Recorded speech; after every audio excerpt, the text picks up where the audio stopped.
All right, welcome to my live stream. I'm Joshua Kemble, and this is the uh, show where I basically do a live stream while I'm working on my graphic novel, Two Stories, Book Two. Two Stories, Book One. Hang on a sec. Go grab it. Two Stories, Book One is this lovely book right here that I handwrite, hand letter, and hand ink, and then can hand to you now in print. It's available online on Amazon.com. And it's like a short 122 page graphic novel that grapples with questions of faith, mental illness, depravity, and ultimately redemption in a fallen world.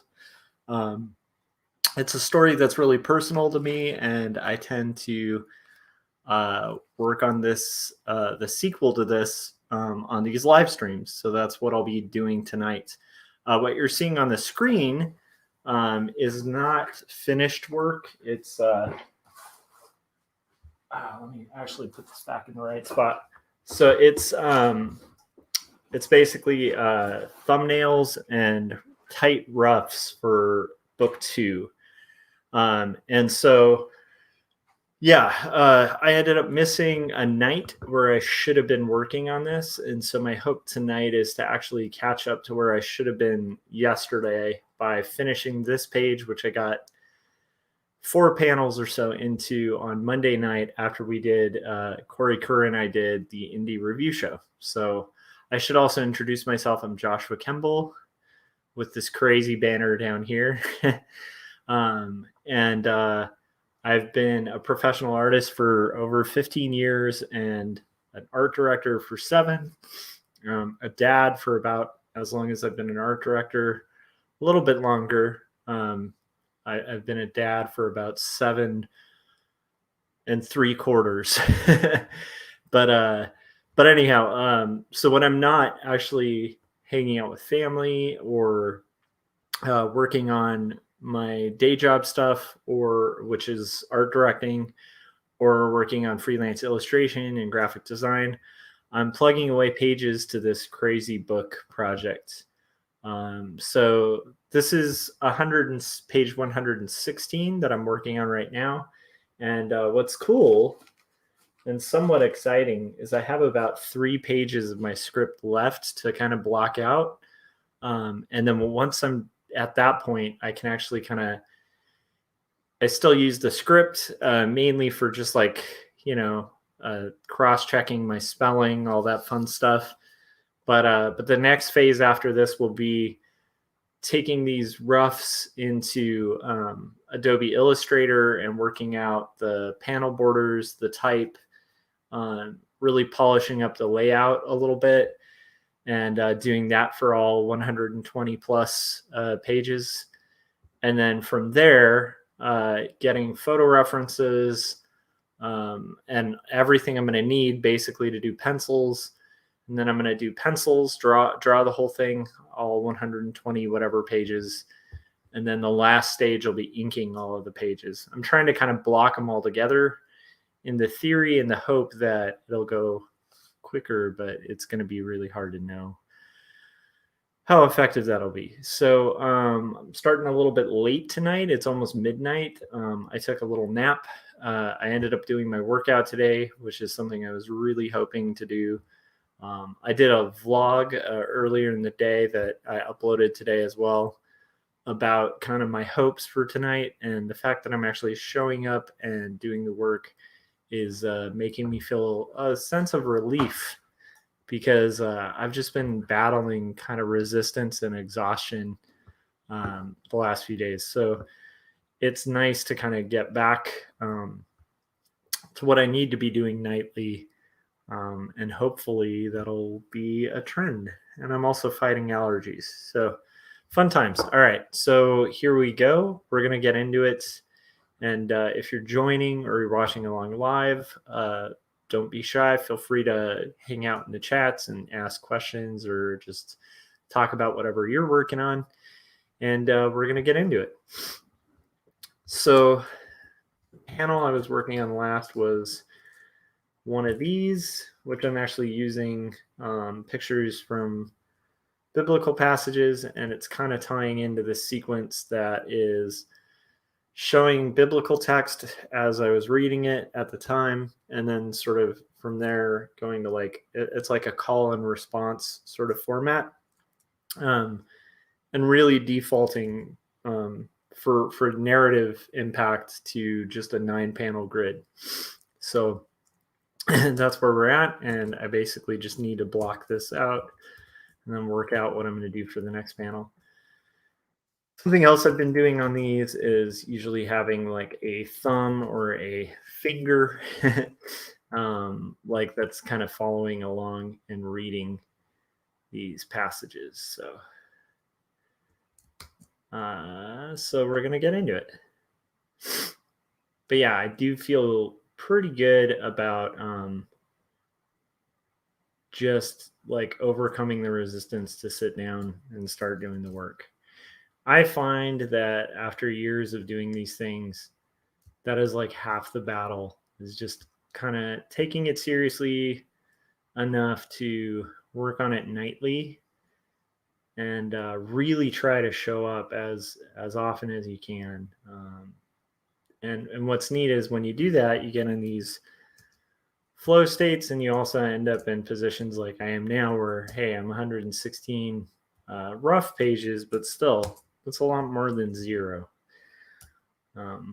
So that's where I'm at, feeling a little better about it. Got a little thrown off my game because I got very excited about the fact that I'm fully vaccinated. And then Frank is G.I. Joeing it by saying, I always thought knowing was half the battle. That's right. G.I. Joe, great American hero. Okay, anyhow, you are not here to watch me sing G.I. Joe, great American hero.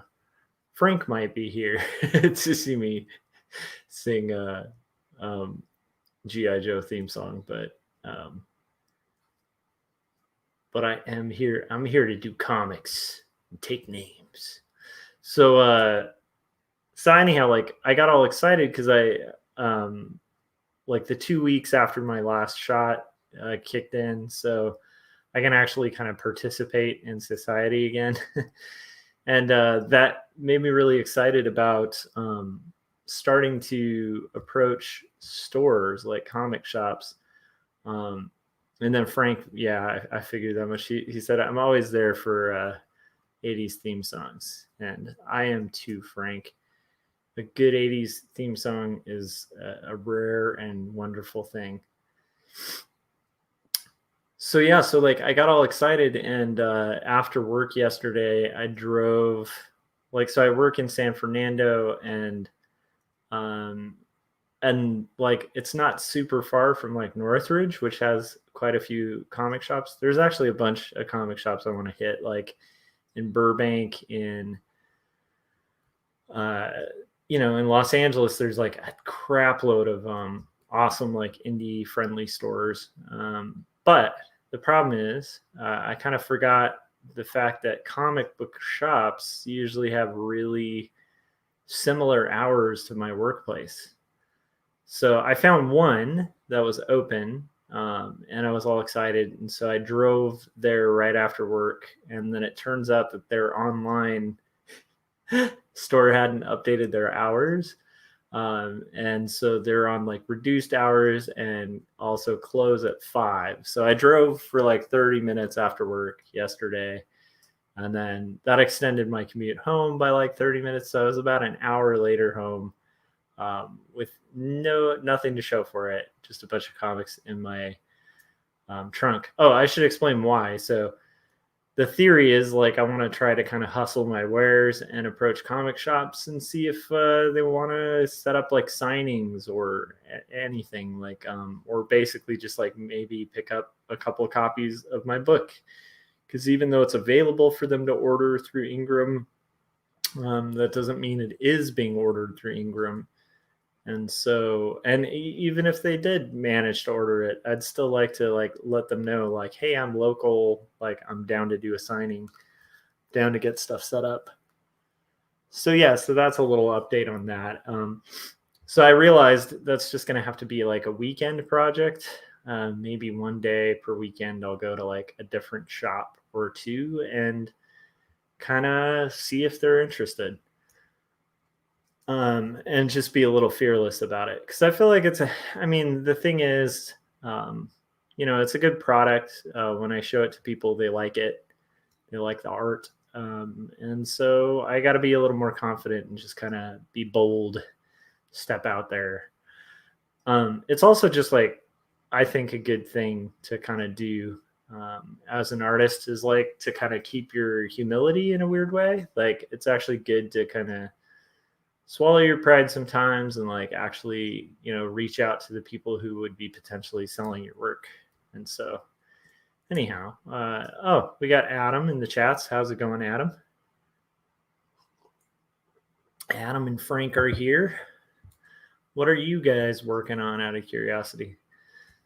So yeah, so like this weekend, I think I'll probably try to hit a couple comic shops I know a little bit closer to home, and then just kind of every weekend after that I'm able to like try to expand and cover my reach, and eventually, in theory, do that for like every comic shop in California. Weirdly enough, so depending, but yeah, so that's the thought.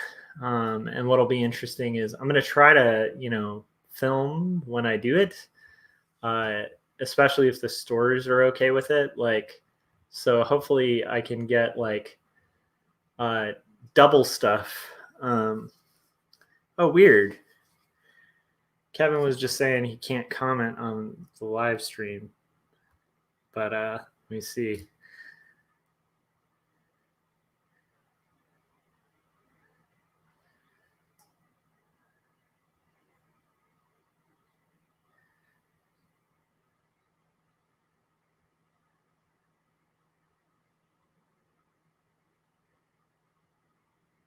I just let him know if he wanted to hop on, I can send him a link. So anyhow, I'm pretty excited about potentially doing that and getting that going to like get the book out there. And then outside of that, I really hope to I think like in the long run, something else I'd really like to do. Frank was like, Kevin Smith? Yes. Yes, Kevin Smith. That's who I was referencing. I am friends with the creator of Mallrats. No, not not at all. But Kevin Cross of awesome Monkey Mod fame and of the Nerve Agents and a bunch of cool punk bands that are pretty amazing.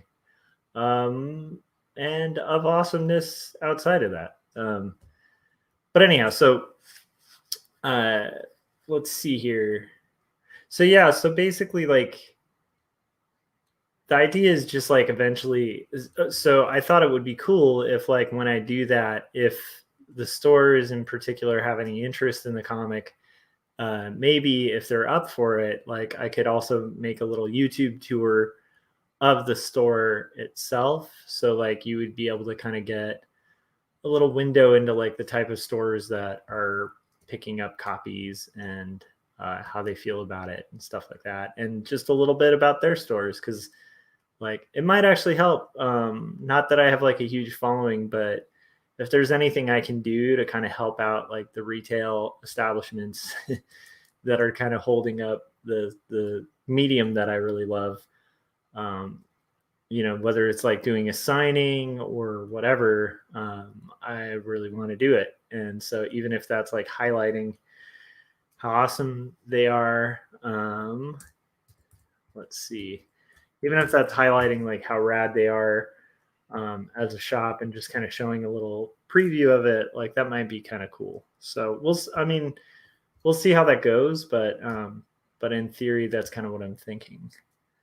And then let's see, this should say I am the way. Okay, here we go.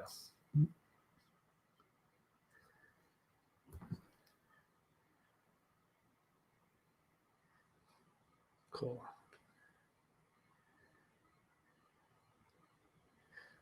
So anyhow, like,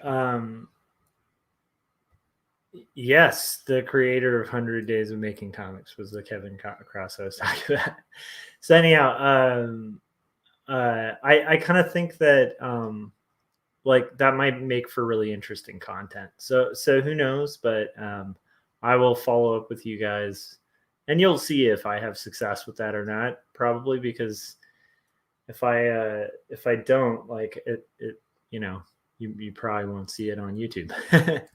If I do, you might actually see some little updates on my vlog regarding that, and then I'll probably talk about it on here too.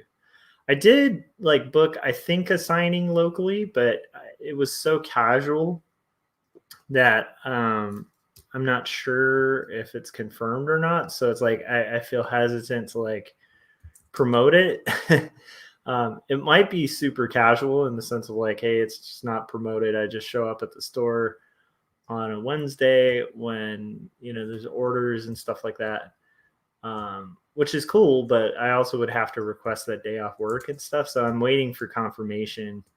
I might even stop by there on Monday and just like double confirm that like it's actually happening. Because if it is, like, I'm super pumped about that.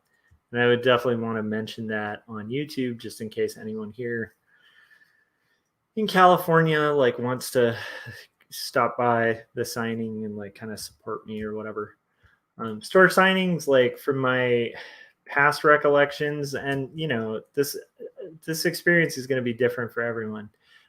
For me, I'm not like super famous in comics, like, and so like signings have varied so much, and this was like years ago when I used to do them for my other book. But they vary so much in like turnout and how things work. And so like I will go into it with like realistic expectations that like it's very possible that if that does end up happening, it'll be a scenario where like two people show up. That is fully possible. It might even be a scenario where like no people show up, and that's okay. It's kind of like playing a rock show where it's like, when you play in a band, you'll have nights that vary. Unless you're like a super popular band, you'll have nights that vary from like a really packed show to like playing for like three people at a bar who are just like sipping a beer and could care less. And sometimes if you have the right attitude, I think sometimes those shows where you're playing and like nobody gives a crap can actually be a lot of fun. So that is kind of going to be my approach when it comes to trying to get like actual things set up. And then the fact that we're kind of clearing a pandemic, and like most people, including myself, are like somewhat, kind of weirded out about like getting back to normal. Like it's a little weird, being like maskless and hanging out with people and walking into a store and not being like super nervous about it. So it's like it's gonna take a while, I think, for that kind of thing to pick up. And then Adam was saying, do you know if Kevin has been working on any comic pages? And no, I absolutely do not, which is strange. I think he's been working on music, though. I definitely know he's been working on a music project, because we sort of made a deal a while ago on one of these streams where we were going to work on like our own personal music projects. And my goal for music is just to do like an album by the end of the year, like a 10-song album. Oh, and that's actually a pretty cool thing too. So because of the virus thing too, I shouldn't say the virus, but getting the vaccine, like there's all this cool stuff that's opened up, like in the sense of like my bandmate and I can like start hanging out. So my other friend Josh, who I had on Artcasters a while ago, he's like a local art teacher out here in the AV. Oh, and then here I'm. It's funny because Kevin was saying he can't comment in the chats, but he's messaging me and he said, "Yes, I have been working on comics, steering Monkey Mod into a title called Disposable, which was an idea I had living with you." And I will tell you that idea of Disposable is pretty exciting, and so I'm pretty pumped on that. Like when Kevin starts kicking that out, because it's going to be a real, I think like a really cool like personal story, but also with like radness as you would expect. Like if it's a Kevin project, I think most people will expect him to bring the radness. And from what he has talked to me about with that project, I think you're going to have a lot of epic radness with that. So yeah.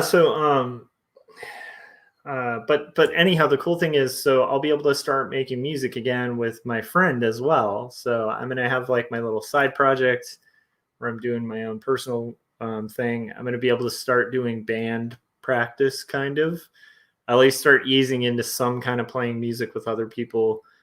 And I know he's vaccinated too, so it's like awesome. We can literally hang out and play some music together, which I'm really pumped about. So that'll be fun because there's a difference between, like, I like writing music on my own, but there's also this communal thing that happens when you're with somebody you like gel with musically, where you're kind of doing like a lot of exchanging, and it's a very collaborative process where you're like throwing out a riff and then they're kind of playing off of that riff, and you sort of end up collectively building a song. And I like that process a lot. And then sometimes I like the just total control of being able to do like my own thing, because I can just follow whatever weird quirk I want, you know. And like the solo stuff I've done so far, I have 4 songs, and they're just weird.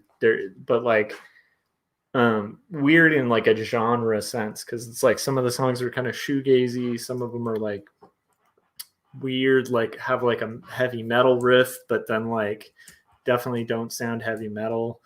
And there's like this kind of weird depressing tone to like all of the stuff I've been doing for my solo stuff. So but I am excited about, so this Friday we're gonna hang out and meet up and stuff, and so that's going to be cool, because it'll be an opportunity to have some beers and hang out with some friends and write music, which I think will be really cool. So let's see here. I thought about, okay. So then we're at this point, and then I got to get this section.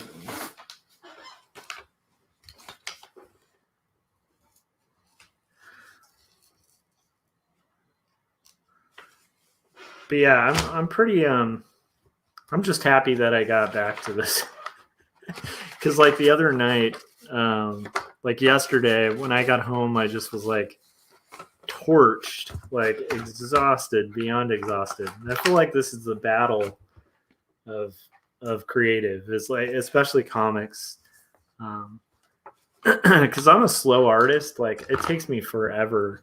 My wife is way quicker than me. I've mentioned this on the stream a million times, but it's like I'll literally like be like working on one panel, and she'll have like 2 kids book pages done in the time it takes me to just like pencil one panel.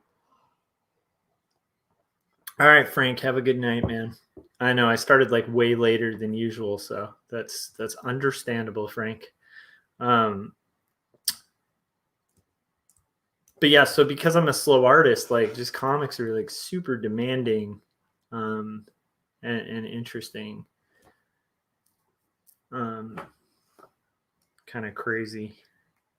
But yeah, I think, Adam, I think the project that, from what I understand, and Kevin can kill me if I'm wrong, but it's like, I think it's like a high fantasy But like the project Kevin's gonna do, I think it's like high fantasy kind of mixed with like slice of life, like in a really pretty cool way, and I'm pretty excited about it. So I'm always excited about friends of mine working on books. Um, I also get excited about friends of mine working on music and all that stuff.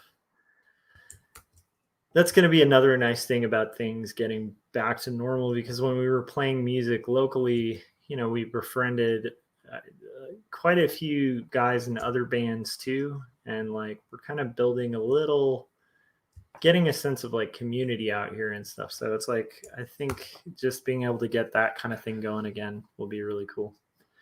We'll see. All right. So let's see what we've got here. So this is going to be interesting. It's supposed to be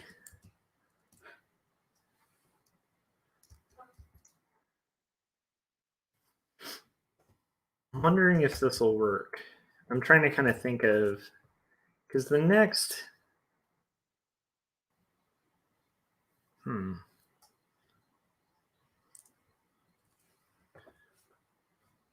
see, I think that might be too corny.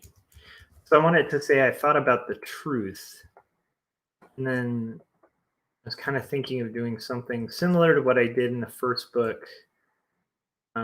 There's this whole sequence where um, it talks about like this thing called the Snowy Mountain Factory that my friends and I had my friend and I had in elementary school, where we sort of had this game where we were making these like frosted snowy mountains out of sand and dirt, and there was like this whole process to it to be like an official snowy mountain, and we called it like the Snowy Mountain Factory. So but when I'm talking about that in the first book, it's like talking about like playground politics and all that fun stuff, but I do some stuff where I'll like break out and have larger type. But I am kind of thinking here that might be kind of corny to have something that just says like, truth or something in like big letters, which could be kind of cool and like cheesy in a good way, but it could also just verge on like chick tract, which is not what I want to do. And I've mentioned that on a few streams, but it's just definitely something I'm trying to avoid doing. So now I got to kind of work this out. Like if that said, I mean, obviously it's not going to say truth. It'll say truth, but this just roughly will give me an idea. Would that work without that panel? Actually, you know what? I kind of do like that as an idea. So this might be nuts. But the nice thing about roughs, even if they're taking a million years like my roughs do, but the nice thing about that is it'll say truth here. Okay. So the nice thing is you can experiment with different stuff, and if it doesn't work, just throw it away, Yeah. Okay. Let's see where this goes. So my son's like really into uh, the Dogman series of books by like Dave Pilkey, and actually I'm kind of a fan too. I think he's pretty awesome. I guess he's the guy who did like Captain Underpants and stuff like that. But it's definitely something I didn't grow up with, because it's like far past my generation when those books started coming out. Reading through them though, I'm like, I think I would have been really into them. I was like super obsessed with like Roald Dahl when I was about Ben's age. I think I just thought Roald Dahl was like the bee's knees, and I couldn't get enough of his books. But anyhow, so my son's like super into Dogman, which is a comic by Dave Pilkey, and it's really pretty cool, pretty hilarious. But but there's like this. So there's all these characters in the world that he built, but there's also a side comic called Cat Kid Comic Club, and it's basically about like one of the characters that's like a fish with like a whole, because he's a fish, he has like a million children, and they start like a comic book club. But it's also funny because it's a bunch of the fake characters in his story, like his broader story, the Dogman comics, just these little side ancillary characters and their comics. So it's a bunch of comics made by fictional characters. It's really cool, actually. I really was impressed by it. But anyhow, so in it, like all these kids are being taught how to make comics for their comic club. And one of their assignments, and I just thought this was actually, I know it's weird because it's like a kid's thing. But I have respect for the medium, like whether it's for kids or not, you know? But anyhow, so he ends up telling the kids like, hey, here's your assignment. Cause like a bunch of the kids show up to like their comic book club and he's like, hey, where are your comics? And none of them have done comics because they're all afraid of failing. They're all afraid of making like bad comics or feeling like they don't have good ideas or feeling like whatever. And he ends up saying like, your assignment is to fail, like make the crappiest comic you can, like just make like an epic failure. That's your job, like for the next week. And so then after he does that, of course, the kids come with like all these like super fun, awesome, creative comics because they're fearlessly just making comics. And I think he even says like prize goes to whoever fails the worst. So anyhow, it's a fictional premise, but I was like, that's a really good. I know it's nerdy, but it's like I actually think that might be a good, like if I taught comics, like in particular, like if I did like a comic workshop or something, I think I would borrow that.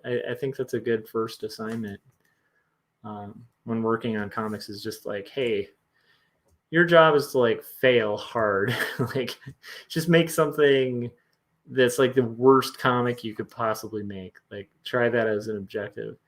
I'm not saying I think we should all be trying to make the best stuff we can, but I also think there is something to be said for just kind of plugging away and having fun with the process and kind of trusting it a bit.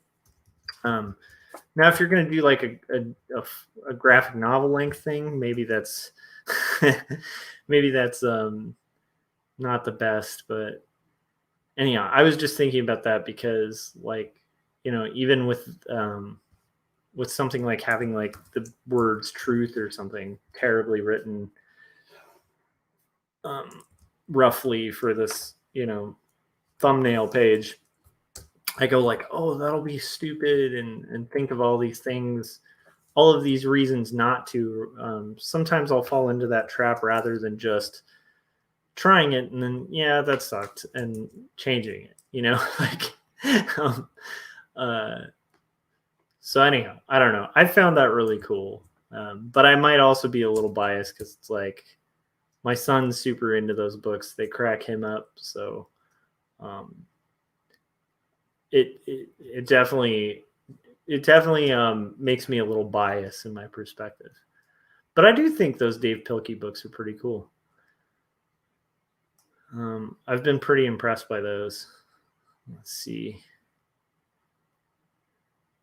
Also, whenever I read like a comic like that, where it's like very loose and fun, and it's kind of doodly, it's like I sometimes just am like a little jealous because I'm like I wish I could work in that style, you know.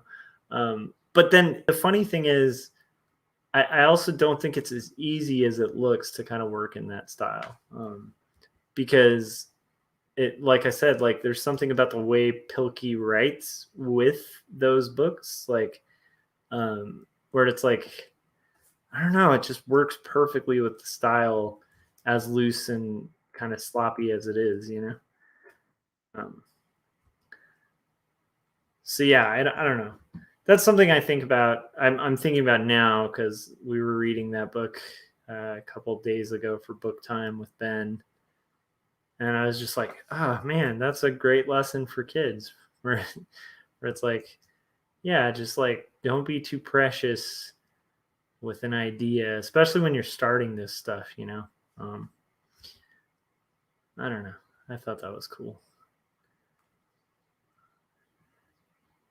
Dave Pilkey makes it look so easy. Yeah, I think there are a lot of guys that make it look easy.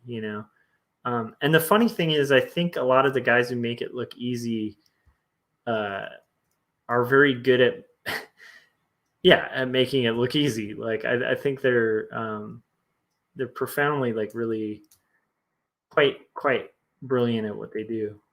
Even Dave Pilkey, it's like his dialogue and his timing and stuff. It's like it's crazy good. Um, I do think there is definitely a part to his art where I look at it and it's like he doesn't look like an artist that's like freaked out about what he does, like um and I've seen some other stuff by him like um uh where it's like a little more illustrated than that. So he definitely has like guns, like he definitely can do like highly rendered stuff if he wants to. um I actually think like the Dogman books would be really boring if they were done in like a like luxurious, like beautiful style. I can't believe that Truth sketch took me that long. Still a little clunky. I noticed this too. Like if I miss a day of art time, uh, it can be disastrous for like my timing. um, I hope that it's not like really an excuse, but it's just like yeah, it's weird. I'll get a little rusty. Okay, so this is gonna say I definitely want this to be a little more kind of. There we go.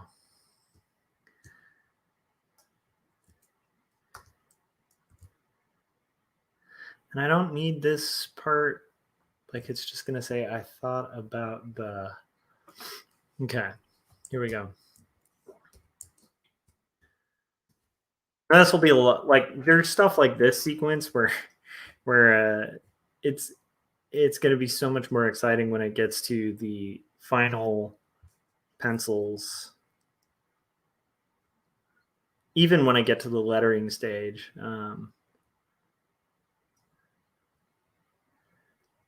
I thought about. I'm going to stack this so I don't have a nice orphan. About the.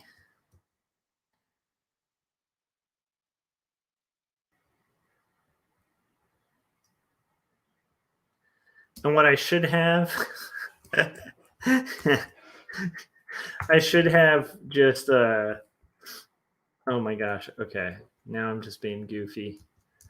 But it's like if I could just have, like, you know, like an angry Jack Nicholson, just like.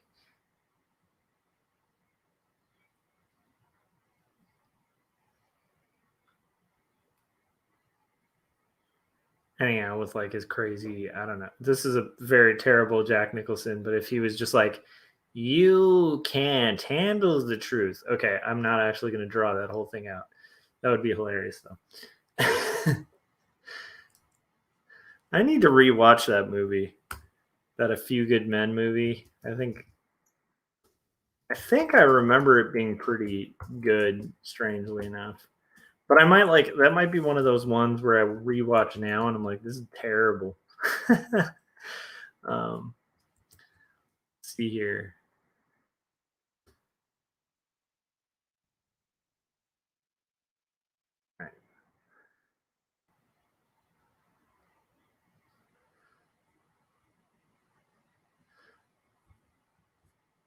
I forgot to mention. I forgot to check what you were talking about. Adam was saying way earlier when I asked what everybody was working on. I've been writing scripts, taking a break at the moment. Nice. I hope it's a good break. I definitely think, especially with writing, it's like, there are times where like, if you keep pressing, like yourself, like when you're uninspired when you write, I don't know. I mean, I think there is like times where you just have to like push through and get stuff out, but there are some times where it's like you're so writing dead, at least for me. Like there are times where if I'm writing, I'll just be in like a really good zone, and I usually like, especially if I'm script writing, I'll force myself to write like 30 minutes a day minimum, which isn't too bad. But yeah, there's some days where like that 30 minutes like comes easy and becomes like 4 hours very quickly, and like you just get in a flow state and you kind of like solve like different plot issues and like filling in like plot holes like left and right and just on fire. And then like you'll have days where it's just like pulling teeth, and you scrape through like maybe 10 or 20 minutes or 30 minutes of writing, and then you're just like it's like trying to like inspire a dead horse, like um and so like not saying that's where you are, Adam, but I'm just saying like with me, with writing I definitely have to take like refresher breaks, um for sure, because it's like if I push it too hard with that, which is weird, I don't know what it is in my brain that's different about concepting roughs and writing. Like they're very similar processes of thought, but like, and I guess maybe there isn't too much different about that, because I definitely have moments like that too with these thumbnails, and you can probably see them on the streams where it's like I'll have days where I'm just like super inspired and it just comes super easy. And I'll go off on like a cool thing and be like, oh, I never thought of this before. And then other days where I'm just like, I need to get through this page in order to sleep.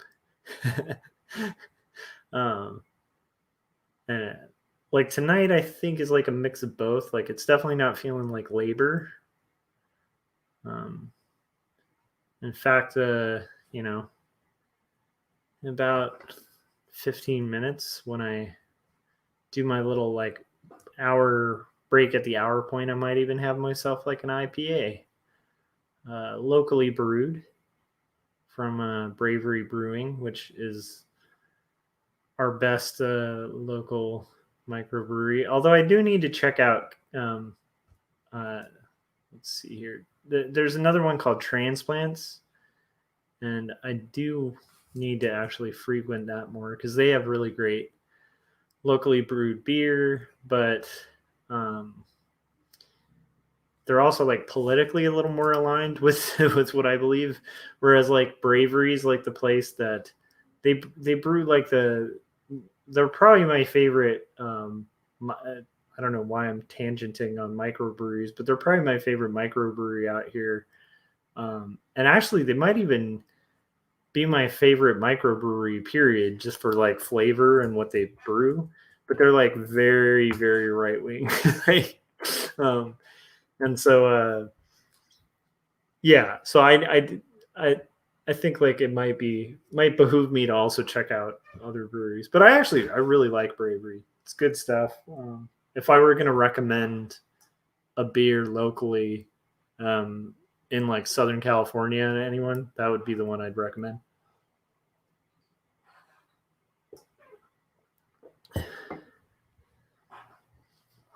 Not at all that pleased. It's hard to stop once you get started writing for like 20 hours. Yeah, I've had times like that too. I guess I would do that if I could. um, but yeah, that's good. So you got in a flow state. I am not all that pleased with the wording of my prose, something that has always been a bit of a weakness to me. Well, the neat thing is, um, with prose, like at least to me, one of the things I love about writing is it. It always usually starts kind of crappy. At least for me, like I always find it like terrible and terrifying. And then the other thing that's the best trick to keep in mind, and I'm sure you're going to, but it's like have other people read it and proof it, man. Because yeah, getting that second pair of eyes, doing that second draft, that's to me like the writing you're doing right now is good, and get that out of the way, um, get the story out, the ideas out, and stuff like that, and then it's all in the revisions. At least that's what I think. I kind of feel like it's like that with art a little bit too, where it's like um, your thumbnails are going to kind of suck compared to your finals quite often. But your finals will suck so much worse if you don't have thumbnails, you know? So it's like, yeah. All right. Yeah. Kevin's got chat. That's awesome, dude. That's a strange thing when like, you know what it is, Kevin? It's just that there's somebody on YouTube. There's like a YouTube. I should spin this into like some narrative. Like YouTube hates me. The man at YouTube is trying to silence my friends in the chats. I don't know how to fight it. Help me fight it, you guys. Oh, Ronnie, how's it going, man? Ronnie, Crimson Owl Comics. All right.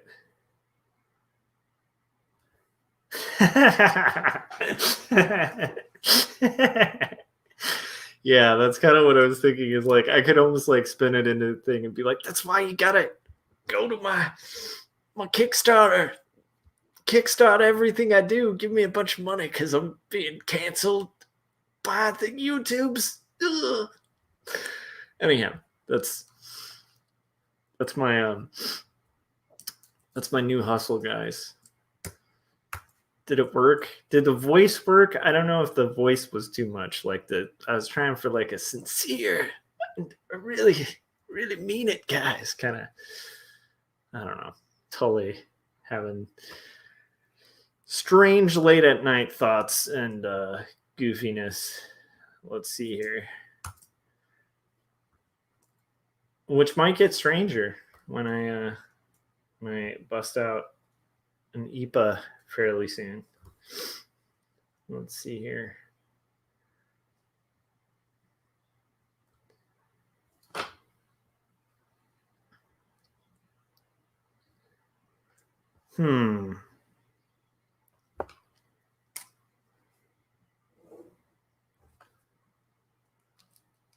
All right. Now's where I'm going to try weird stuff here, guys. Things are going to get kind of crazy here on this.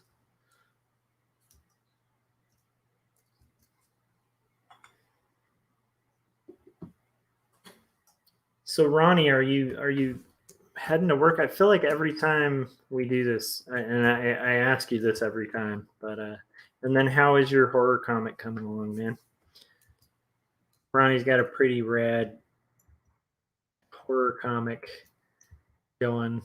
Let's see here.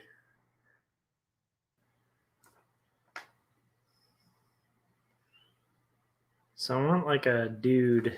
This is gonna be so weird. I might scrap this whole section if this doesn't work out, but I think it'll work. It's just gonna be interesting to see. So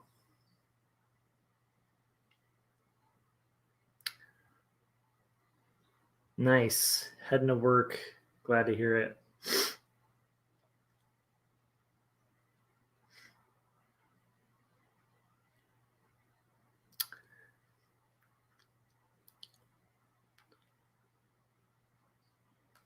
All right, Kevin, that's going to be my new hustle then. That's going to be my new hustle. I'm going to assume you were saying you like my sincere, like, guys, you gotta support my stuff. Pay me lots of money. I'm getting canceled by the cultures. of Cancellation. Ugh, they're ruining my stuff.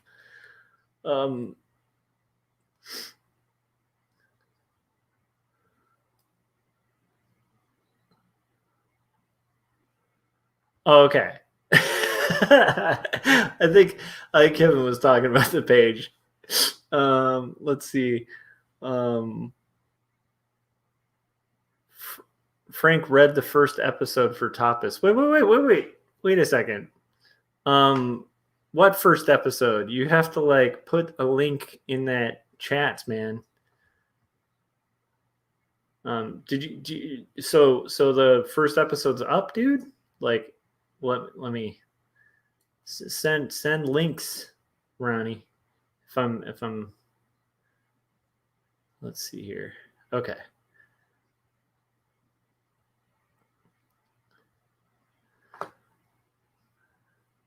Oh, okay. You haven't posted it yet. Okay. Well, when you do, dude, like shoot it to me or something on Messenger, like when you want to have it promoted or mentioned, because I would love to see it. I don't like the arms pose here. I think let's see.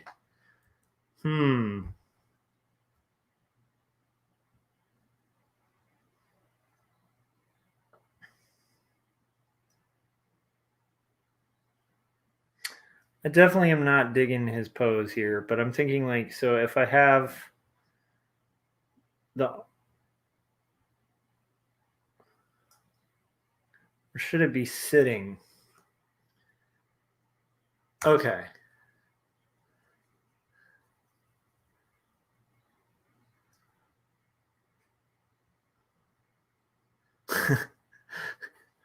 Forks works. I like that.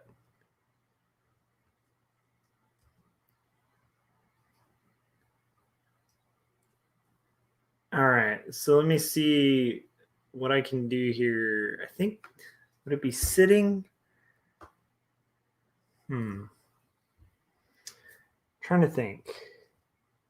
Don't want him.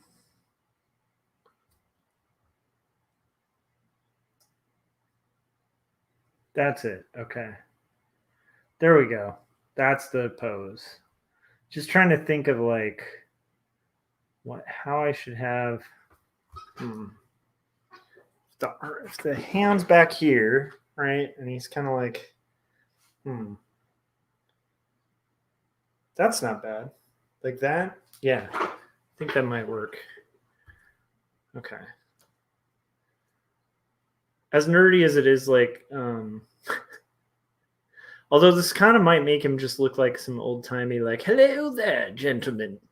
I am a gentleman in a gentleman's pose. Kind of guy. We'll see.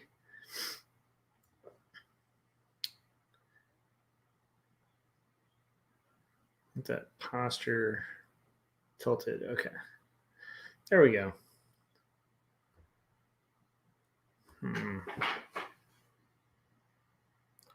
It's actually going to be okay. Okay, that'll do it.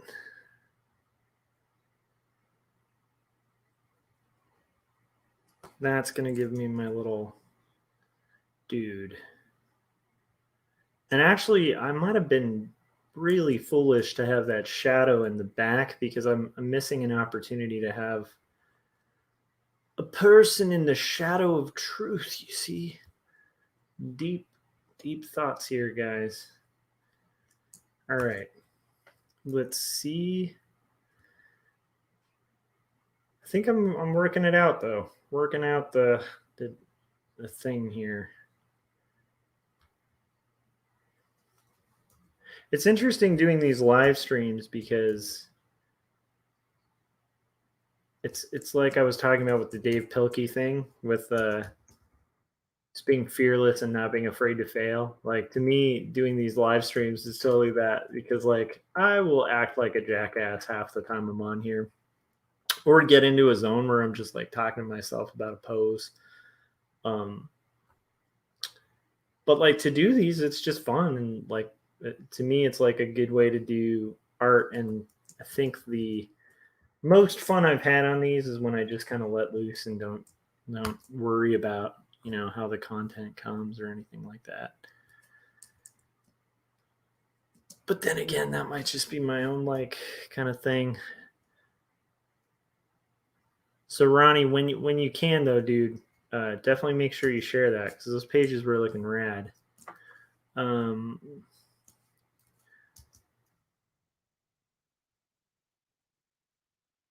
I just love the fact that also to me, I think it's cool that there's just so many creatives like working. It's so nerdy to say, but it's like it's cool to me that there's so many of us like working in different spots of the country and different spots that like some people from like other countries and just like we're all kind of working towards this common goal against a common enemy because I feel like as artists like our main enemy is like this resistance crap like the fighting and then I also feel like as artists we're inevitably like fighting consumerism in some way or another that ends up being the enemy to me I think and so it's like and not in like some weird hippie way like just like straight up like I think we're fighting our own consumerism like by making stuff and so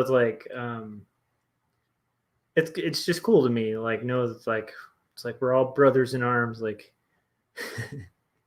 doing this fight in different areas but hopefully still keeping at it keeping in the fight like that makes me really happy um, let's see here.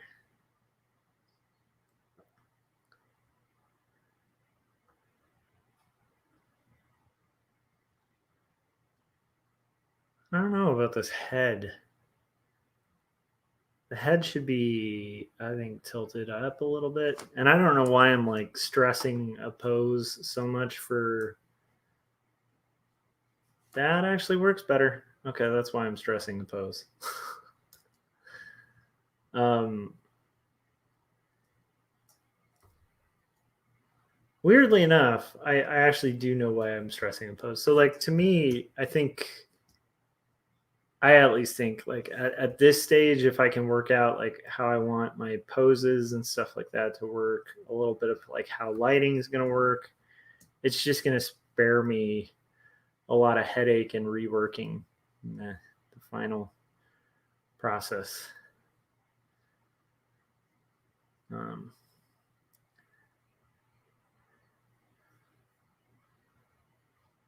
let's see.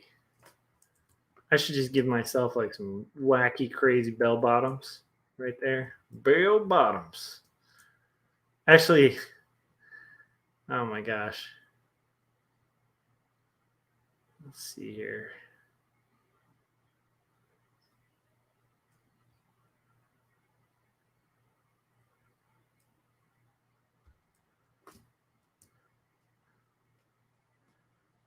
Kevin, if you're still in the chats or whatever, did you ever rock John Spencer Blues Explosion back in the day?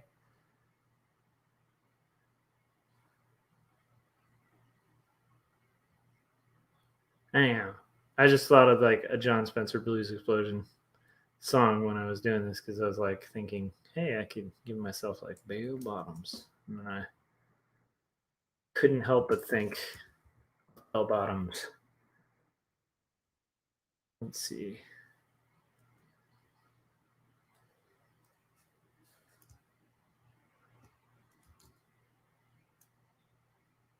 Because of John Spencer Blues Explosion too, like anytime I have to use the color orange, I still think like orange. It's a strange thing, guys. Strange times. Okay, here we go. Now, question is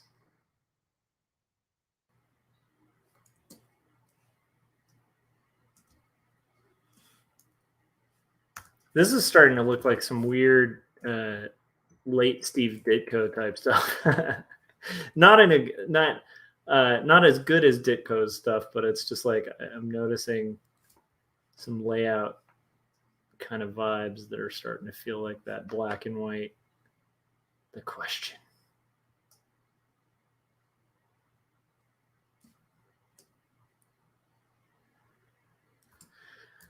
Okay, let's see here. I think this crap might be good.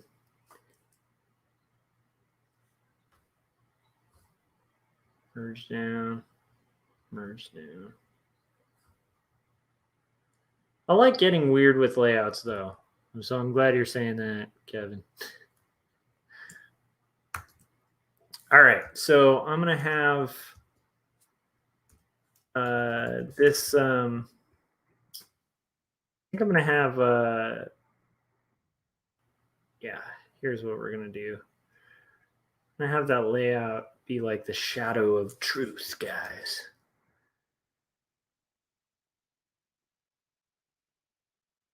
All right. So we can get this all kind of working here. I want to finish up this truth craziness here. And then once I am done with that, I will likely go grab that IPA and finish up this page. Let's see here. Yeah, it is fun to like break panels up and try to kind of change it up. It's been interesting in the last sequence or so because I've been doing like a very like gridded section where it's like call repeat kind of pattern and but yeah, I feel like with with these comics, like anytime I can kind of break out of it, if I'm able for story, because to me at the end of the day, it's like whatever is going to serve the story. So there's times where, for me, like I think I feel like there's times where like a total 9 panel grid is like absolutely helping, and then there's times where I'm like, nope, got to change it up. Yeah, it is like a song with a call and repeat. But I agree. I think this might actually be like a time for that.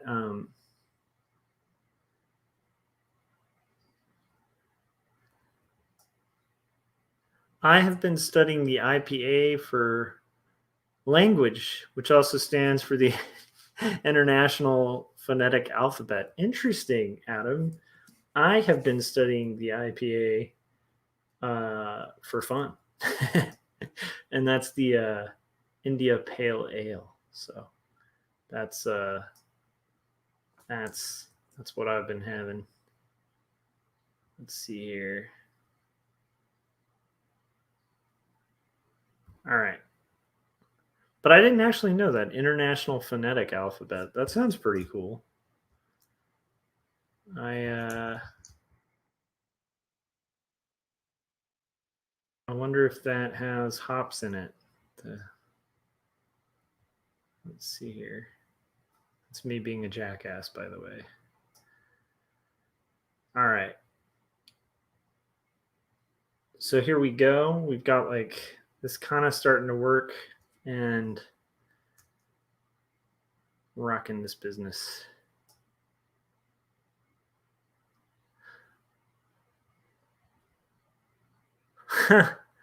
Yeah. You're definitely going to get a lot of beer stuff if you Google search like IPA. But that's interesting. So is that like the is that almost like wingdings? I think I know what you're talking about now. Like it's like a series of symbols, right? Like the anyhow, I'm definitely interested in that. Phonetics is cool. That's kind of how I welcome to my live stream where I say profound things like phonetics is cool. Um, I'm your host, saying things that are not that profound. um, Yeah, but like I do think anyhow, speaking of phonetics, it does remind me of like the first time I realized when Ben was reading for real was like because he would like memorize entire books when he was a kid. So like, but there was this one time where he was like reading a book and then he mispronounced like the words, but like phonetically said it correctly. It's just a word that doesn't sound like it should, like phonetically. And that was like the first time Maya and I were like, oh, he's not just like reciting a book that he memorized because he did that for a long time, but he like mispronounced a few words, and he was like, pretty little at the time. So that was like this really profound thing. That was a moment brought to us by phonetics. The more you know. All right, Ronnie, take it easy, man. Have a good one. Most of them just look like modified letters, like a Z with a squiggle or something, or an upside down E. Dude, now I want to go on like a rabbit hole of learning about. This is how my brain works. Like, I hear about something like a cool phonetic alphabet, and I want to go down that rabbit hole and see all about it. Okay. And there's going to be type under this, and then I'm going to go get my international phonetic alphabet. I'm going to just start calling IPA, like the beer IPA. I'm going to start calling that my international phonetic alphabet. I think that's actually pretty awesome. Okay. So let's see here.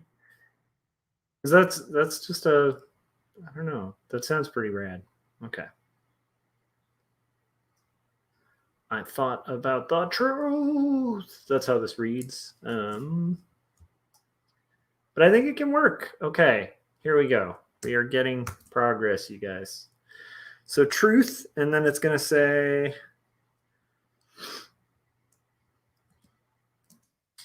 I have some more type down here.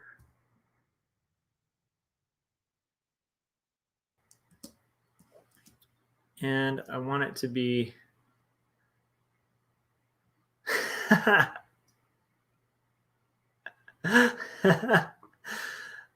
Oh, that's true. I think that's another thing.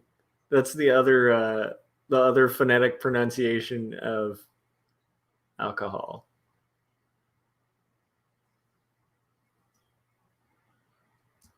All right.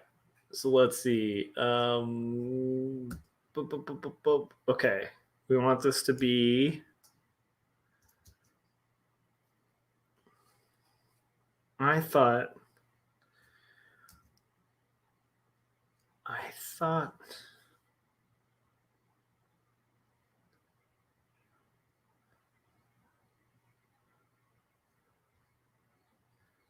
About.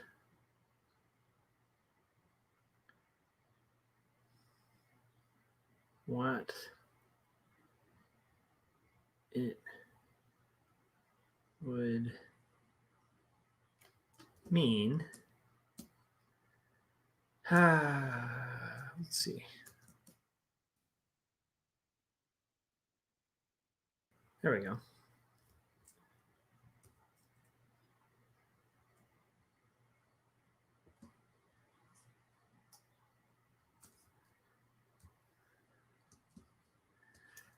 Oh my gosh. There are these times where like I think it's because I'll like hit the wrong button, but like my screen will spaz out and do like stuff like that, because it's like I just hit an action a little too quick. But it would mean, okay, if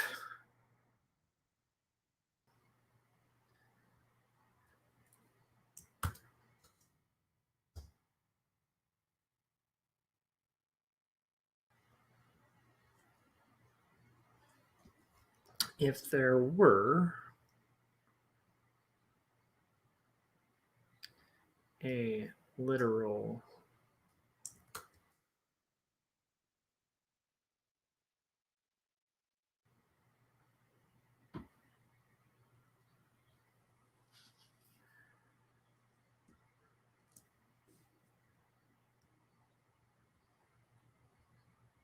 Incarnation.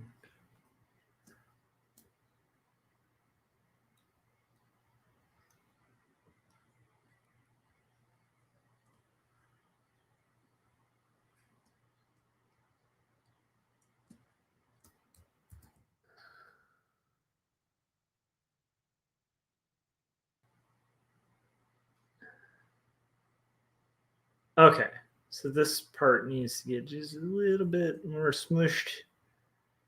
And the nice thing about roughs is you can smush.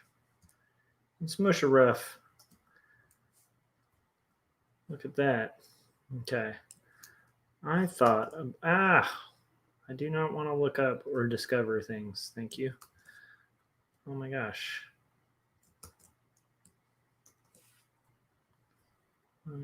There we go.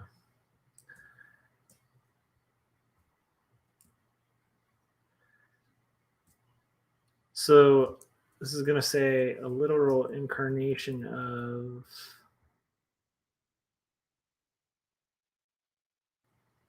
Kevin. I am stoked about disposable though. I think that's going to be pretty badass, man.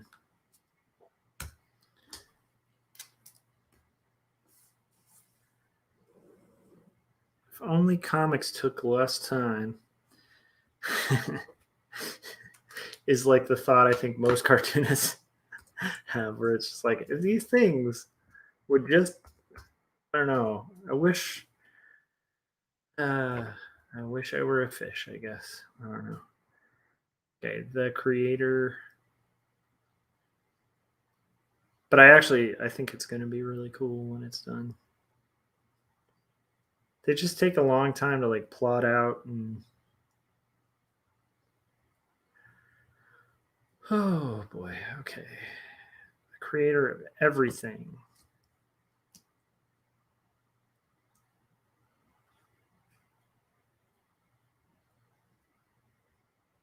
And then it's going to say.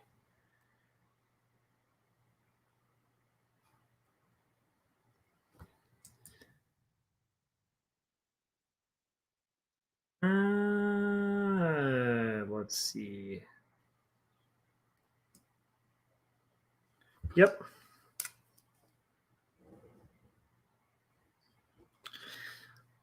Okay.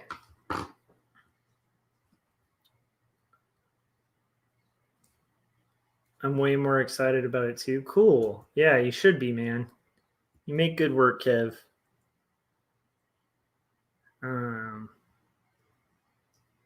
And I can't wait to see it. I can't wait to see your vision. Oh my gosh. Did I just erase the wrong thing? I did. Okay. There we go. Merge down. Stopped Monkey Mod, but he's still a main character. I think that's good too. Like, kind of fuse the worlds. Because the neat thing is, it doesn't mean Monkey Mod can't be like a character in it too, you know? Oh. Okay.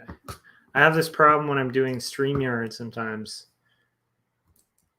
where I'll be like pressing like Command plus to zoom in on my page, and I'll accidentally be on StreamYard, so it'll just make like everything like explode in size. And anyhow, all right. So there we are. I'm going to take like a 2-second break. I'm going to go grab an IPA and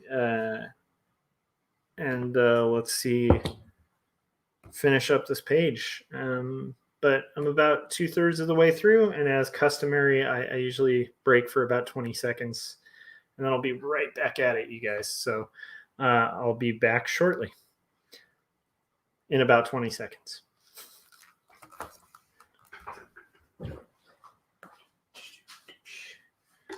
Okay.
All right.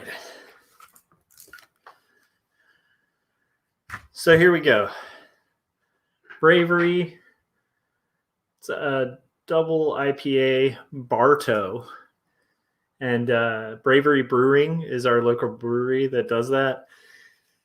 I absolutely love this brewery. They're amazing. And it's not a bad IPA either. It's like a 9%. So it's nice because, you know, can have a beer and it tastes good.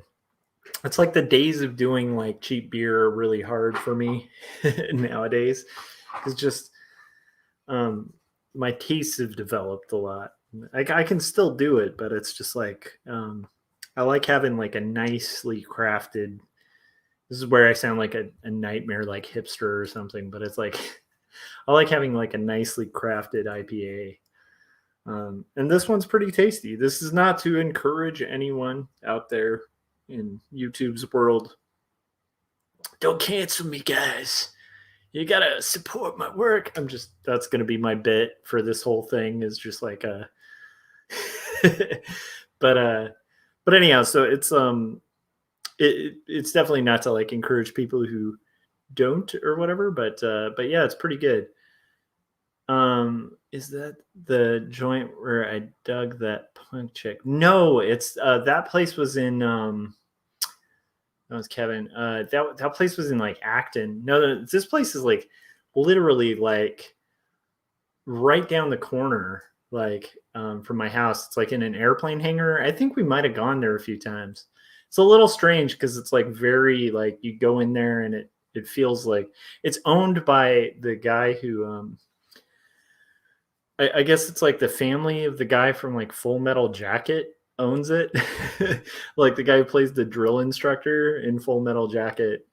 It had something to do with like the establishing of that place. So it's funny because it feels like a microbrewery that was set up by the guy, the drill instructor from Full Metal Jacket. When you go in, it's kind of like there's like flags everywhere and like a bunch of like military stuff, but they literally have like the best beer in the Antelope Valley.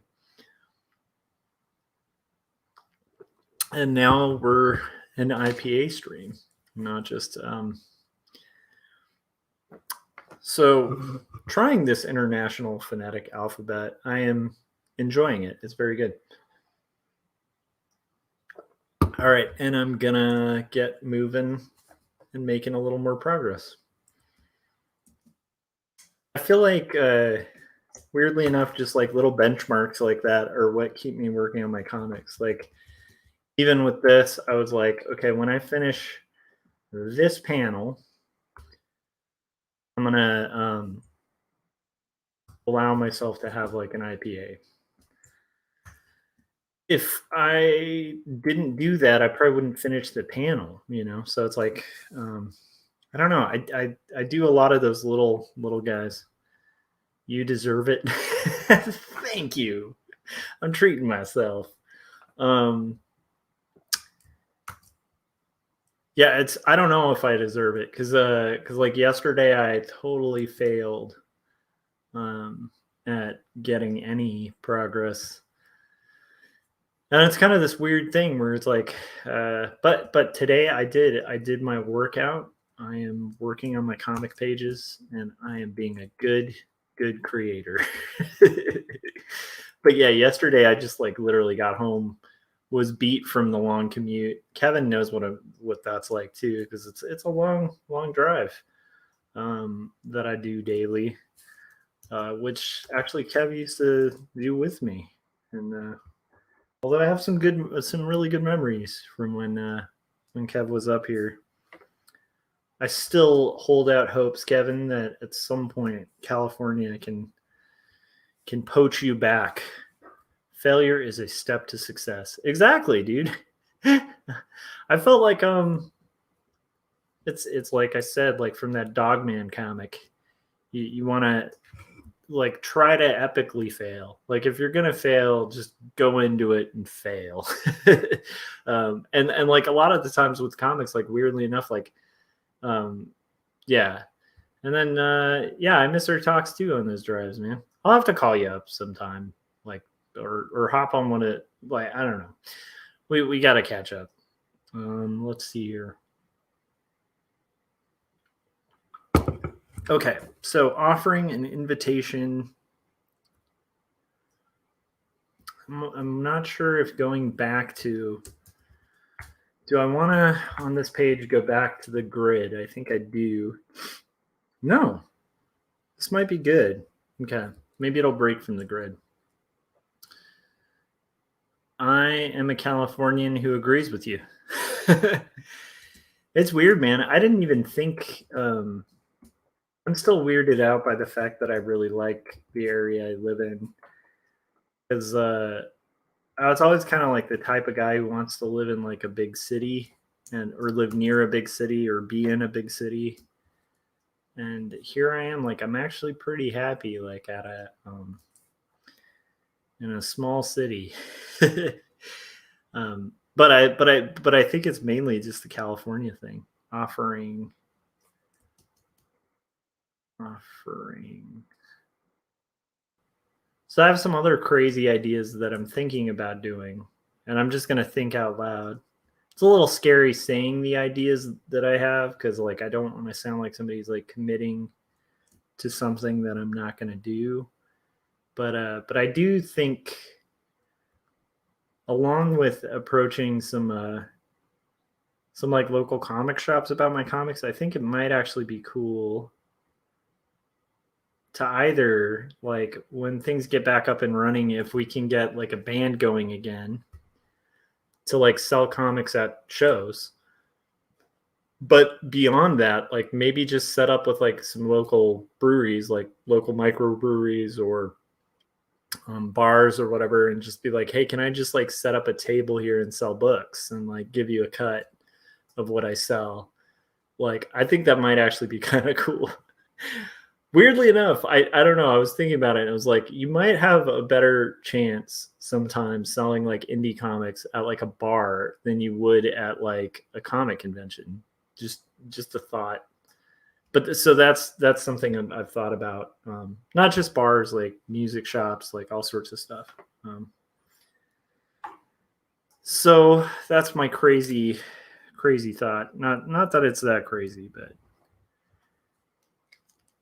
it's also one of those things where like all things are possible until they're attempted or done. So it's like I definitely need to put my money where my mouth is and start. I was really proud that I went to different comic shops and started that process. So we'll see where that all goes. To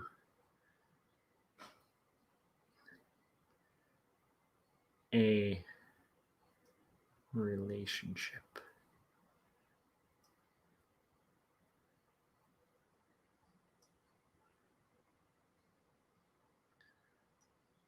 I need this to start with the dot dot dot.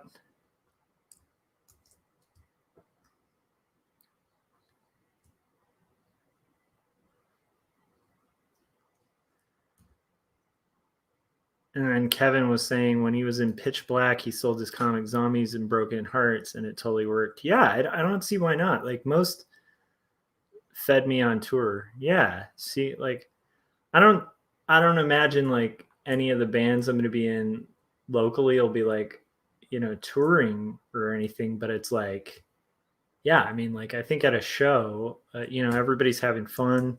People generally who like music like comics, like people who like punk, like comics and punk rock and indie rock and then like hip hop, like I feel like are all connected. And so it's like the type of people who go to a show.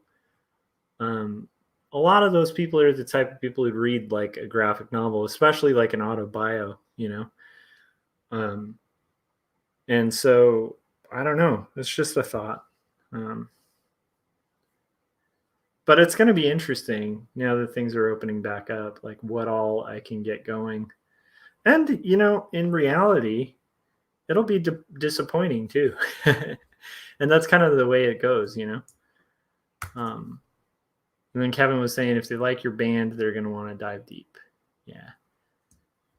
So I don't know. It's a thought. But even if like I said, even if it's a scenario where like it's not a show, I don't see why you can't set up a table at like a bar.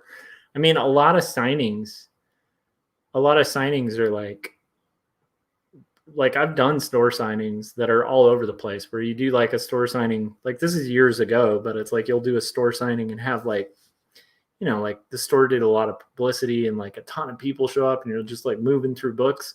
But then you also have store signings where you're like sitting around for like 6 hours and like two people show up. And what's cool is sometimes that's actually awesome because like the two people who show up end up like really connecting to your work and then like they show up to everything. Or like buy everything you have. And it's like it's a coin toss. So that's why I was like thinking like why not just like I don't know, see if a bar wants to, or just maybe even doing readings like like indie authors do like book readings all the time at like coffee shops and stuff like that. Like why not do that? So I like that. More connection. That's true too. Because there is a connection when you play. I mean, I definitely have never had the level of success that Kevin had with like his bands, but even at like a small show where you're playing like 20 people, it's like you feel really connected with everybody. There's always usually one person who like super connects. Um, and it's cool because you're expressing yourself and like, I don't know. I do think music's a unique art form. Maybe live streams are as close as that gets with like cartoonists, where it's like, but we don't often like draw. Although it's crazy, on the indie review show, like Corey and I did Winsor McKay, His Life and Art, like that biography, and it is nuts to think that there was like an era where like people would go to like a theater to watch like a cartoonist be like, here's a line, here's a line, here's a line, oh my goodness, it's a face, what is that? And like he would McKay would like draw for like packed houses. It's insane. It's just weird to think that there was like an era like that, um where like that was the main attraction. Can you imagine like just like a movie that comes out in the theater where it's just a dude drawing and like the theater's packed, people are like, this is amazing. It's I guess different era. Okay, so a relationship that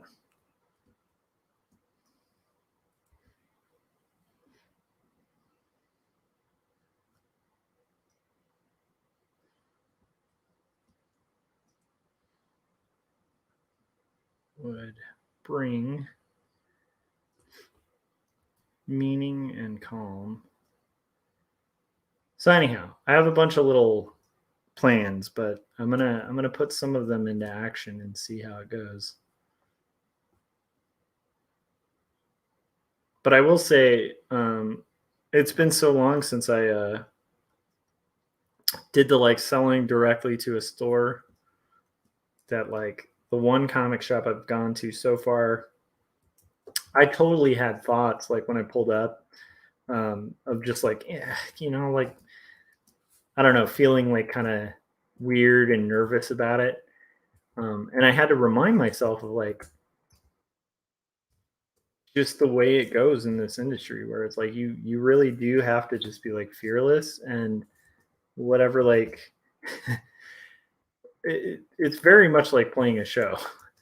It's like whatever amount of pride or fear you have, you just have to like leave at the door because like you it's gonna go the way it goes, and like if you come in like without confidence, like you have a guaranteed result. Whereas if you go in, it's like it's it's possible that it might actually work out, and then if it doesn't, there's more stores.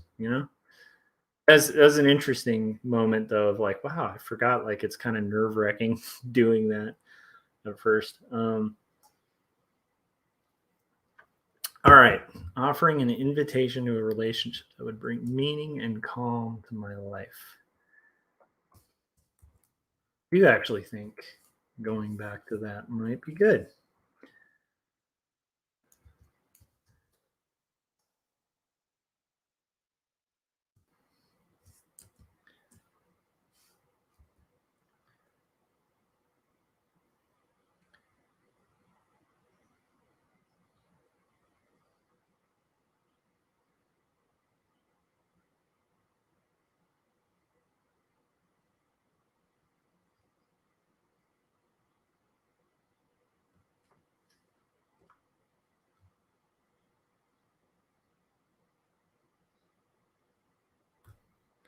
And here I'm just kind of working this out.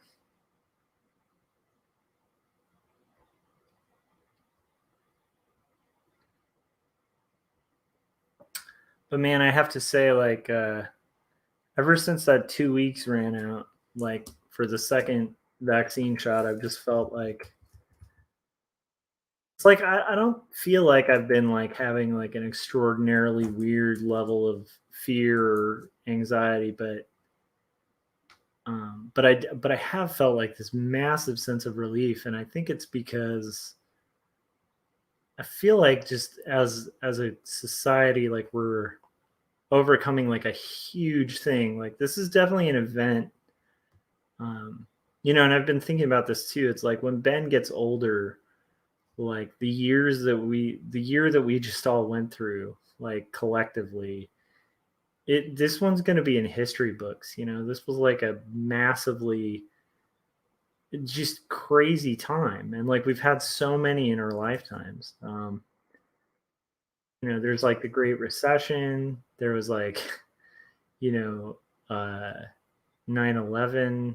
There's just been like some massive societal hits, but like I think this was the first one where it's like the entire world, like the whole globe got rocked by this business. So there's like a part of me that just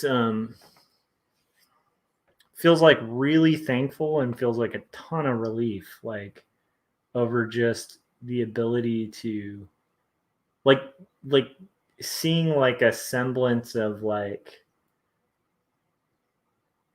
some of the good things that were like potentially being able to come back, and then the nice thing is also just like maybe they'll come back better. So I don't know. Yeah, dude, right? Like I mean it is so exciting. Did you get crazy like did you get the the after thing where it's like, some side effects? Because we like Maya and I both got Moderna, and shot two like put us out for a couple days. But it was just like nothing huge, just like a minor like fever and some stuff like that. But like the cool thing is that we're through it. But I was wondering if like maybe the Johnson and Johnson. I hope it treated you okay, dude. But the cool thing is like yeah, like once you're like 2 weeks out, it's like there's a part of me that like really wants to like see community and like yeah, it's gonna be.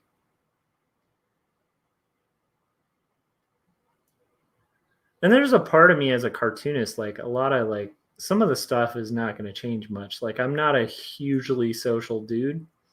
Um, I spend a ton of time like just drawing and like kind of being pretty introverted with my family and stuff like that. So a lot of that's going to kind of stay the same, but just having the option to be able to like I said, like I'm going to meet my friend on Thursday or sorry, Friday, and we get to play rock and roll.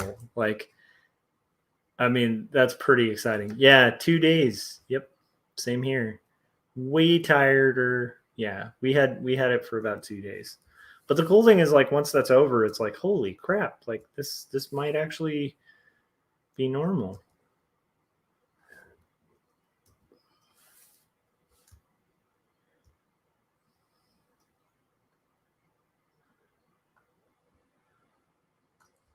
It's weird how much relief that's had. So let's see here. I'm gonna try doing like I'm gonna bring back the theme of like these weird wispy things. I have kind of like a theme of ghosts going on in my book where there's like I depict depression as like a dark cloud, as cliche and corny as that is. So I'm gonna try to kind of bring a little bit of that imagery into here. let's see here, but nothing huge.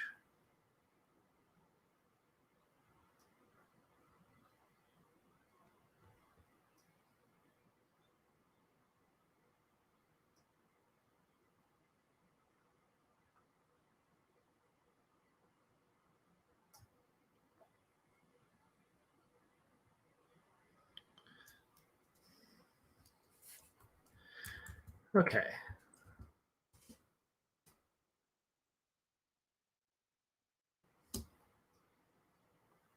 I'm really enjoying this IPA. It's pretty tasty. It is. The other cool thing, um, Kevin, let me know if there's comic conventions in Portland, because I might have to head up there sometime to hustle my wares. And if I do head up, we need to hang out, dude. So I don't know if they have any. That's the weird thing about like kind of like I'm not sure what all is happening, after like I know like everything's not going to like instantly like snap of the finger reopen. But I definitely am eager to book some comic conventions, and I would definitely put Portland up there as like a place I might want to head. It's been a while since I've been up there. Let's see here. Is it still? So Kevin just said Portland is a riot zone. Whoa, like still? It's still kind of crazy. What are what are they rioting about now?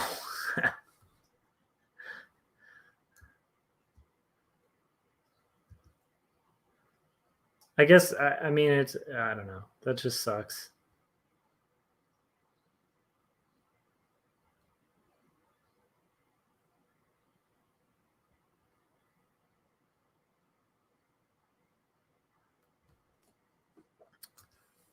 Well, dude, you are always welcome up here for sure, man. Yeah, yeah. If it's crazy in Portland, I don't know if I want to visit. I got a kid, but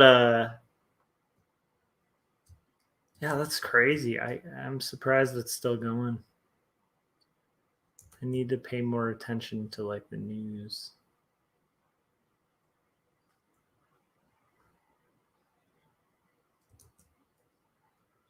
All right, so we've got that.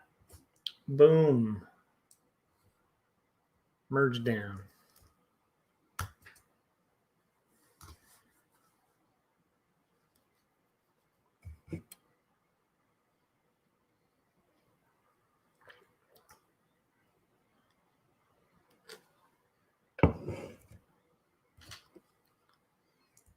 All right, so we got this, and I'm going to save this.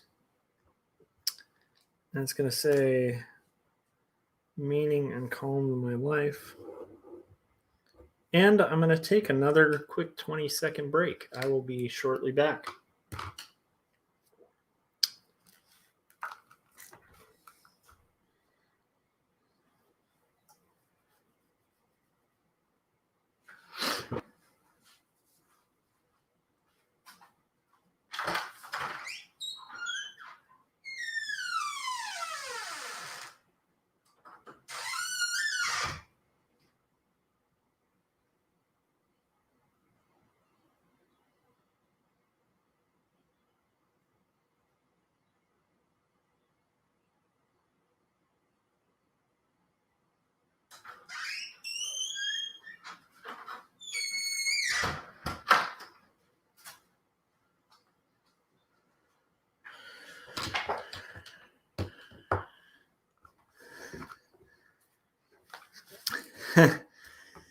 Kevin was saying, it's stupid here. I'll come visit you. Well, you're always welcome, dude. Our place is your place. Let's see here. The mere thought of this would mean what this would mean. Okay. This is going to be the part that I'm trying to figure out here. So it's going to be,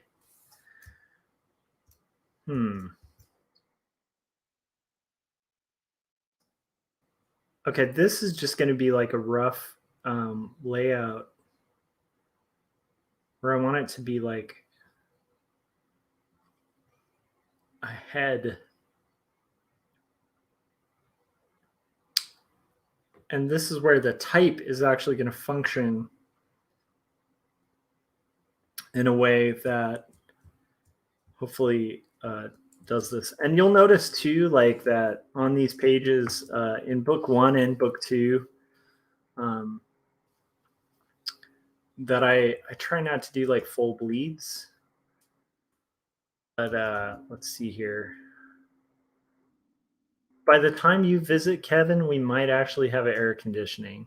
I don't know. We're saving for it, but it's it's possible. I should say like God willing, but it's possible that we might have a functional AC unit. If not, we'll probably just be with like good old Swampy. But we think it might actually happen shortly. It's kind of an interesting thing about like an old house is like it's just a bunch of stuff that we're going to eventually hopefully fix. Okay, here we go.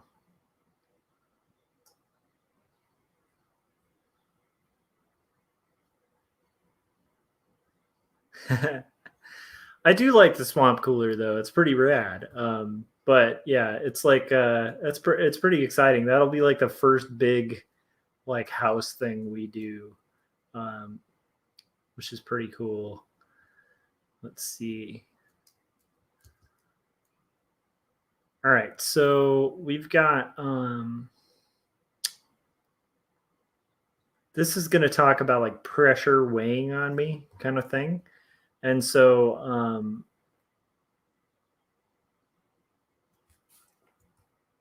I want it to be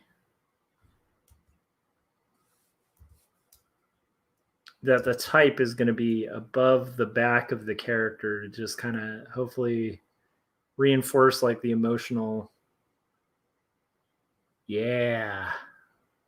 Free for sure, dude. I think this is something that I'm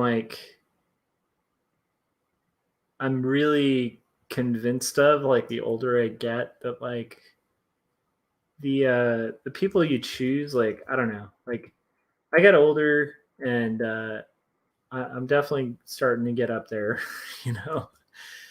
And the one thing I've realized is just like the people you choose in your life, like they become like your family is really important, but like there's just people I love as much as family, and like I I think the hard part about getting older for me is like all of these people I really care about like are spread all over the place, you know. Like one of my good buddies is like up north, San Francisco. Like Kevin, you know him, like Jeremy, and like working his way up the ladder in like Facebook and like just killing it. And I'm super proud of the dude, but like I barely get to see him, and he's got like 2 kids now, you know. And I want to hang with him. And there's a bunch of people like that. Kevin up in Portland, my buddy Josh, who I haven't seen much, and he's like down the street, but it's just been like during the pandemic, kind of crazy. So that's gonna be awesome too, being able to hang. Um, but it's just like weird when it's like juggling all these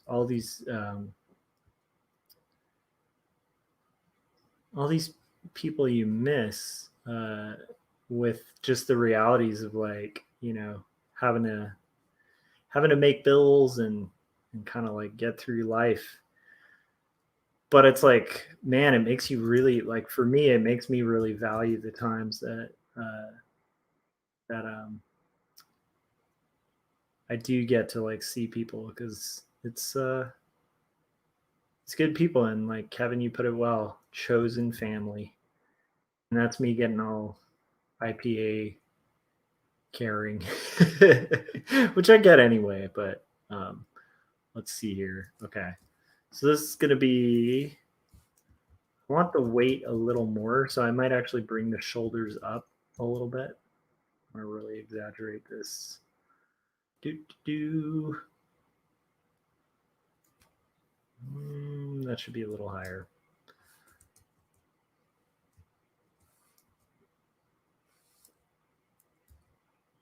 And I want the shoulders tensed a little bit. But yeah, like I feel like those are really valuable things, and it's like it's interesting. It's just been it's an interesting ride, like kind of seeing that. Um, it's kind of like I kind of feel this way about music too, and Kevin, maybe you've got this too, but it's like there were a lot of times when I was like young and we'd play like a bar and like no one would show up and I'd be like super depressed about it because I was like, I want to be like known, like people should know our band, and like as much as I like believed in like the idea of like punk ethics and stuff, I didn't really like, I kind of did, but I still wanted to be like super known and like have a bunch of people like listening to our music and just like super into it. But what's weird is like in retrospect, like those were some of the funnest times of our lives, like just playing like these shitty bars and like terrible shows, and kind of just like all collectively working towards like this abstract idea of just like self-expression in art. So I feel like as I get older, like that thing, like rather than the like, I mean, obviously I still want people to like buy my work and stuff like that, but it's like that thing about like self-expression in art, like that's what I'm more interested in. Like I'm interested in people that um have that in their soul and like the ability to like kind of hang with those people and like participate in that activity of like making shit because it's cool to make shit. Like that becomes like so valuable because like there's so few people like that out there. So like yeah, anyhow. Okay. So this is gonna say here, mere thought of this.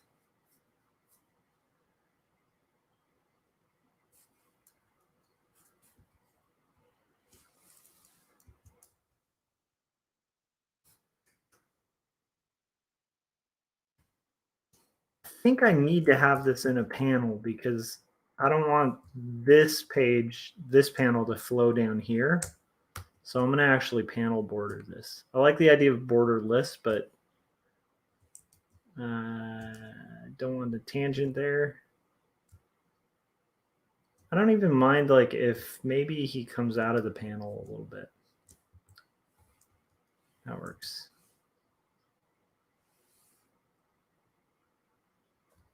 Dude, for sure, Kev. Yeah.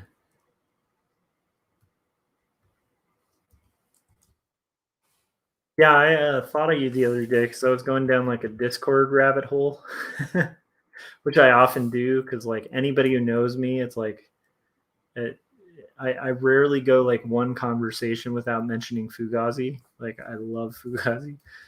But I went down this like Discord rabbit hole and was like, you know, I think it's because they just put out like a reissue of a bunch of their early LPs and it's like Teen Idols and a bunch of like Minor Threat, like a lot of the early guys. And I was just like thinking how cool it is that these guys just kind of like built this thing when they were teenagers. And like how much I admire Ian Mackay and like just think like his aesthetic and like I don't know, everything he does is like great. Not that I like worship him or anything. It's just cool. It's like he's a dude, and he's a dude who like started a really cool thing, like and was part of a really cool thing, and tends to talk about really cool stuff. Um, and yeah, I went down like this whole Discord rabbit hole of like kind of like reading about just the DC scene and like that whole movement stuff. And I just was like instantly thought of Kevin because it was like Kevin and I would like be up till like 2 a.m. talking about this nonsense. So I was going down like a rabbit hole of that, but it is cool. Just even like seeing some of the original like they have like a pretty cool Instagram account where like they're posting like original plates from like the album pressings and stuff. It's really cool just to see those dudes still kicking, still putting out good stuff.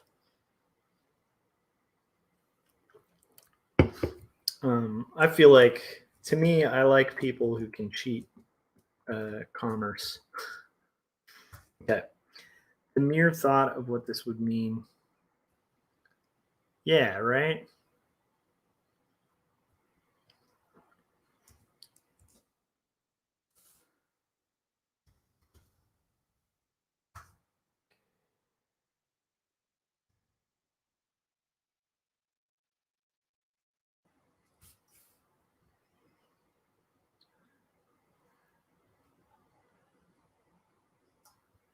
So I almost feel like maybe there should be like a genre of comics that are just like soul or something. You know, like I feel like there's a lot of good comics out there, but like my kind of comics, I've always tried to like pin it down because I don't have a preference of like style or anything like that when it comes to comics. Like I like all genres. Like I like fantasy, I like sci-fi, I like superhero comics. I like them all.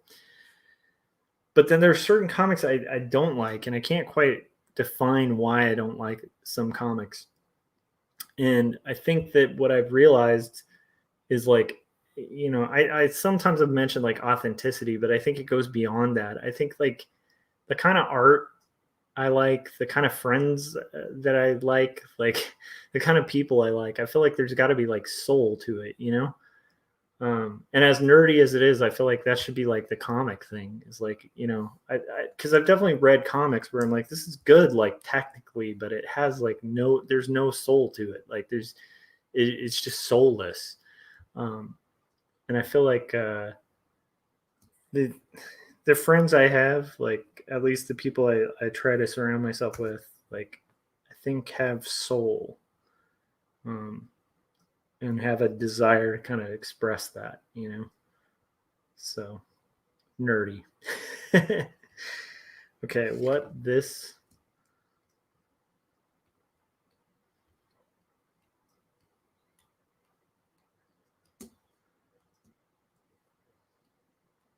And I am getting really close to done, which is pretty cool. Humbled me.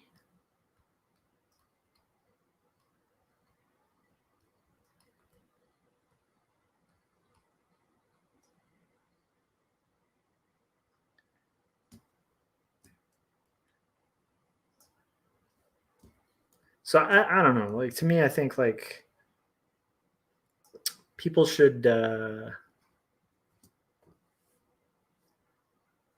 think that's the art thing. It's like sometimes commercial art kind of loses its soul, and I think like the best commercial art somehow retains its soul, and I think that's it. You know,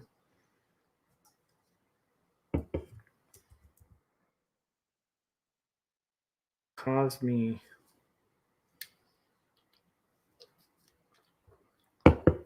Okay, here we go. Caused me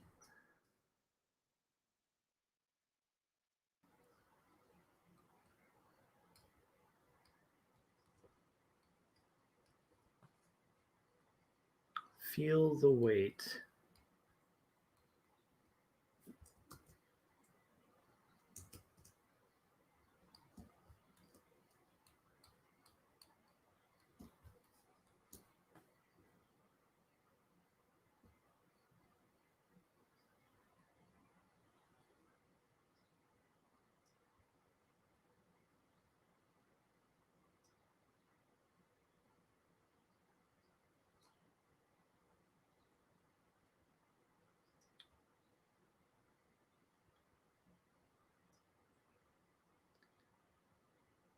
because it's hard to put into words sometimes. I think what we're trying to do as artists, and I think like that to me would be like the key thing is like, because authentic is so like hard to grasp.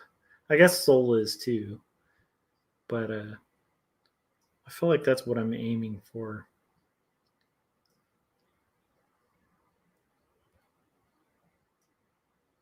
Weight of something.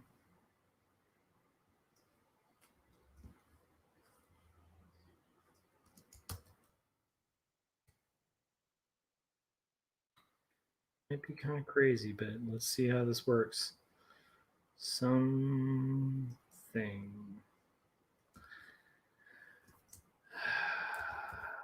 Okay. I need to rework my type here. Getting there now. I do also want to like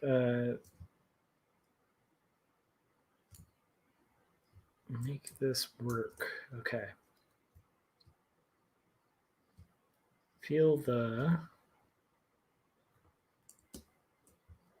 weight of something.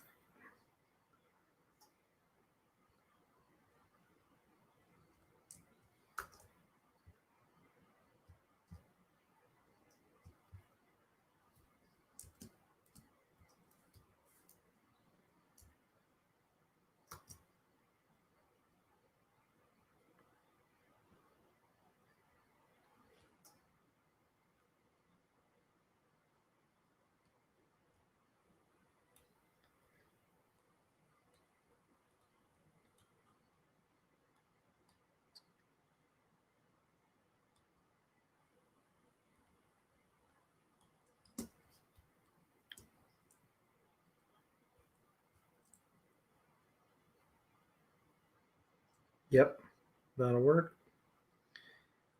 And the nice thing is like when I get to final type, I can kind of work this out a little more clearly, but I think this will work.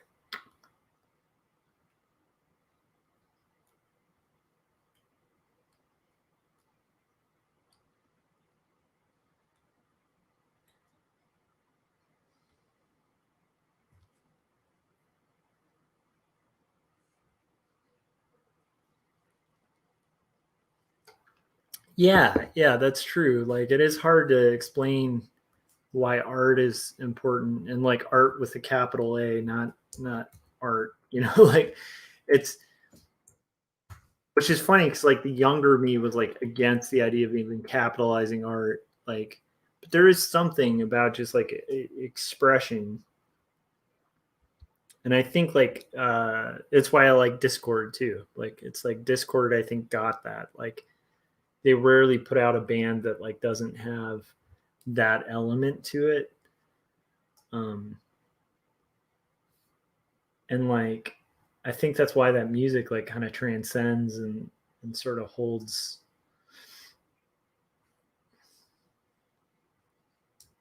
to this day, but also why it's never like ever been huge. Like, yeah, yeah, for sure, dude. Moves culture. I like that. So that's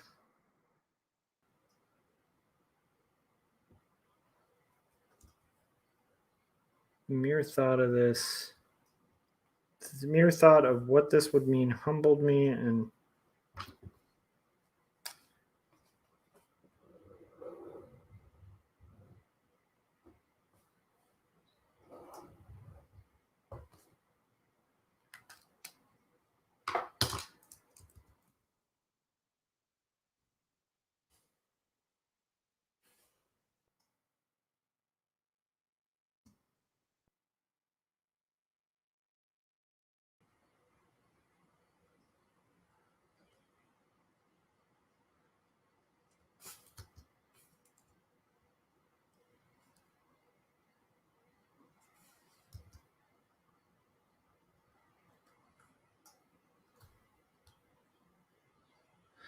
all right. So this is a weird ass page.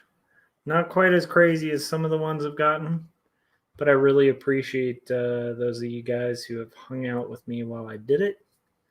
I think I need to block this in real quick too. I am going to want this to have like a semblance of a background too.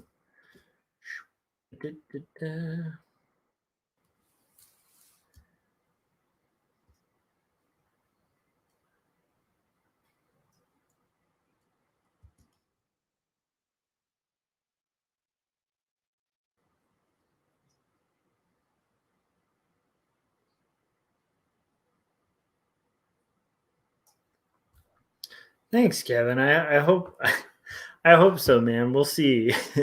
I think like it'll become a little more clear when I work it out a little tighter. But I appreciate it. I appreciate you guys hanging out. It's good to be able to like hang out and work on art with other people. It's half of why I like doing these streams. With that being said, like I managed to kind of get the page done. I will post this up on Instagram, and I'm gonna call it because I got work in like 5 hours.